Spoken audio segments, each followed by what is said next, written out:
Morning all of you. Utkarsh global study centre में आप सभी का स्वागत है। तो आज हम लोग बहुत दिन बाद फिर से पढ़ेंगे मॉडर्न हिस्ट्री, क्योंकि मैं यहाँ पे नहीं थी इसलिए मैं वीडियो नहीं डाल पा रही थी कंटिन्यू, लेकिन आज से हम रेगुलर पढ़ेंगे और अपने पढ़ाई को कंटिन्यू करेंगे। तो चलिए, आज का हमारा टॉपिक है उग्र राष्ट्रवाद का उदय। इसके पहले वाले वीडियो में हमने पढ़ा था कि नरम दल के बारे में पढ़ा था, फिर गरम दल का उदय कैसे होता है, उनके महत्वपूर्ण नेताओं के बारे में पढ़ा था, और आज हम लोग उसी को आगे बढ़ाएंगे कि उग्र राष्ट्रवाद का जो उदय हुआ था उसके क्या क्या कारण रहे कि उग्र राष्ट्रवाद का उदय होता है। उसके बाद हम लोग ढेर सारे टॉपिक्स को पढ़ेंगे जो कि एग्जाम में आने वाले हैं और बहुत ही इंपॉर्टेंट होते हैं और क्वेश्चन यहीं से ही आते हैं। तो चलिए शुरू करते हैं। तो सबसे पहले 1905 से 1919 तक का हम लोग टाइम पीरियड देखेंगे कि इस टाइम में ही उग्र राष्ट्रवाद का उदय होता है 1905 से 1919 तक में। तो सबसे पहले 1905 प्रमुख घटनाएं, इस टाइम पीरियड की प्रमुख घटनाएं कौन कौन सी थी जो उग्र राष्ट्रवाद को बढ़ावा देती हैं।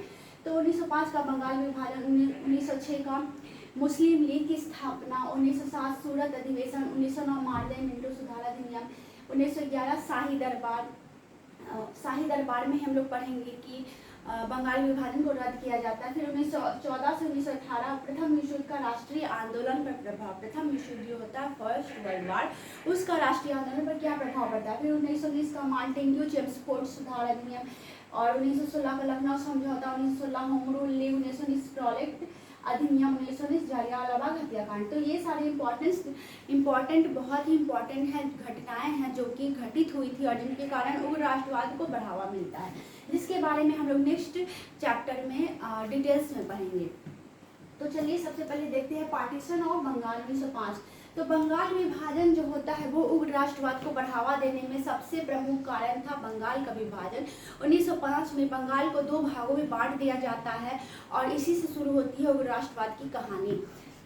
तो बंगाल विभाजन को बंग भंग आंदोलन भी कहते हैं, बंग से बंगाल और भंग से बांटना, बंग भंग आंदोलन। और उस समय के वायसराय थे लॉर्ड कर्जन। बंगाल विभाजन जब होता है तो उस समय के वायसराय थे लॉर्ड कर्जन, और इसका कारण क्या बताया गया था। इसका कारण बताया गया था कि बंगाल प्रांत बहुत बड़ा है और इस इतने बड़े प्रांत पे शासन करना बहुत ही मुश्किल है, इसलिए लॉर्ड कर्जन ने कहा था कि इसको दो भागों में बांटना जरूरी है ताकि प्रशासन कार्य ठीक से चल सके। तो ये इसका कारण बताया गया था उस वक्त पे, लेकिन इसका वास्तविक कारण ये नहीं था। इसका वास्तविक कारण था कि यहीं से राष्ट्रवाद का उदय हो रहा था। तो इसका वास्तविक कारण हम लोग देखेंगे। सबसे पहले राष्ट्रवाद का उदय बंगाल से ही होता है। राष्ट्रवादियों का गढ़ भी बंगाल ही था और राष्ट्रवाद को कम करने का उद्देश्य, और यहाँ पे अंग्रेज चाहते थे कि अगर हम लोग बंगाल को दो भागों में बांट देंगे तो राष्ट्रवाद को कम किया जा सकता है। तो ये इसके मेन वास्तविक रीजन थे, रियल रीजन्स थे कि बंगाल को क्यों दो भागों में बांटा गया, बंगाल का विभाजन क्यों हुआ। तो घोषणा हुई थी 20 जुलाई 1905 को, ये घोषणा कर दी गई थी बंगाल को दो भागों में बांट दिया जाएगा, और लागू हुआ था 16 अक्टूबर 1905 को। तो ये भी इम्पोर्टेंट डेट है जो कि याद रखने की बहुत ज़रूरत है कि इसका घोषणा कब हुआ था और इसको लागू कब किया गया था। तो घोषणा हुई थी 20 जुलाई 1905 को, लागू हुआ था 16 अक्टूबर 1905 को। और 16 अक्टूबर 1905 का दिन आता है जब बंगाल को दो भागों में विभक्त कर दिया जाता है और बंगाल का विभाजन हो जाता है, और यहीं से शुरू होती है असली कहानी। तो बंगाल को दो भागों में कैसे बांटा गया था। तो बंगाल को वेस्ट बंगाल और ईस्ट बंगाल दो भागों में बांट दिया गया था। बंगाल को वेस्ट बंगाल और ईस्ट बंगाल में बांट दिया गया था। वेस्ट बंगाल की राजधानी थी कलकत्ता। पहले पूरे बंगाल की राजधानी कलकत्ता हुआ करती थी, और एंड्रयू फ्रेजर जो है पूरे बंगाल के लेफ्टिनेंट गवर्नर थे। लेकिन बंगाल को दो भागों में बांट दिया जाता है, west Bengal, east Bengal. West की राजधानी कलकत्ता और ईस्ट की राजधानी ढाका। बिहार, उड़ीसा और बंगाल वाले क्षेत्र को मिला करके वेस्ट बंगाल बनाया जाता है। बिहार, उड़ीसा, बंगाल वाले क्षेत्र को वेस्ट बंगाल। एंड्रयू फ्रेजर जो कि पूरे बंगाल के लेफ्टिनेंट गवर्नर थे, उनको यहाँ का लेफ्टिनेंट गवर्नर बना दिया जाता है। और फिर उसके बाद यहाँ की राजधानी ईस्ट बंगाल की राजधानी ढाका थी। बंगाल और असम वाले क्षेत्र को मिला करके इसको बनाया जाता है। और बॉम्बे फ्लड फुलर जो है यहाँ के गवर्नर जनरल थे। और पूरे बंगाल की जनसंख्या, अब देखिए, अब दो जनसंख्या यहाँ पे पूरे बंगाल की जनसंख्या कितनी थी, 8 करोड़ थी, 80 मिलियन थी। तो अंग्रेजों का मेन थीम क्या था कि जनसंख्या को आधा आधा बांट देना। तो यहाँ पे उन्होंने एक ट्रिक अपनाया कि आधे में हिंदू और आधे को आधुनिक मुस्लिम वर्ग। तो सबसे पहले वेस्ट बंगाल की जनसंख्या थी 5,40,00,000। तो 5,40,00,000 में 4,40,00,000 हिंदू थे और 90 लाख मुस्लिम थे।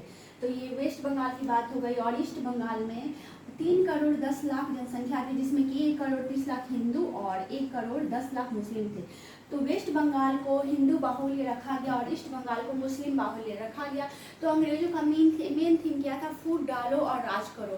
तो यहाँ पे उनका पर्पस साफ साफ नजर आ रहा है कि एक को हिंदू बाहुल्य, एक को मुस्लिम बाहुल्य, ताकि उनको आसानी हो फूट डालो और राज करो की नीति अपनाने में। तो यहीं से शुरू होती है बंगाल विभाजन का आक्रोश, जो लोगों में फूटता है गुस्सा और धीरे धीरे उग्रवाद की तरफ बढ़ जाता है। और सबसे पहले एक इम्पॉर्टेंट फैक्ट्स ये था कि असम 1874 से पहले बंगाल का प्रांत हुआ करता था। 1874 से पहले असम जो है वो बंगाल का ही प्रांत हुआ करता था। 1874 के बाद इसे चीफ कमिश्नरी बना दिया गया और इसे दोबारा फिर 1905 में पूर्वी बंगाल में मिला करके अलग प्रांत बना दिया गया और फिर इसको 1905 में बंगाल में मिला दिया जाता है और पूर्वी प्रांत बना दिया जाता है असम को। तो असम के बारे में हमें याद रखना है कि 1874 से पहले बंगाल प्रांत का हिस्सा था। 1874 से पहले असम बंगाल प्रांत का हिस्सा था और उसके बाद 1874 के बाद इसे चीफ कमिश्नरी बना दिया जाता है। फिर दोबारा से 1905 में इसे पूर्वी बंगाल में मिला करके अलग से प्रांत बना दिया जाता है। तो ये असम के बारे में एक इम्पॉर्टेंट फैक्ट्स था। और उसके बाद हम लोग देखेंगे बंगाल के गृह सचिव थे रिजले, बंगाल के लेफ्टिनेंट गवर्नर थे लीज फ्रेजर और वाइसराय लॉर्ड कर्जन। 1899 से 1905 के टाइम तक लॉर्ड कर्जन वहाँ के वाइसराय थे।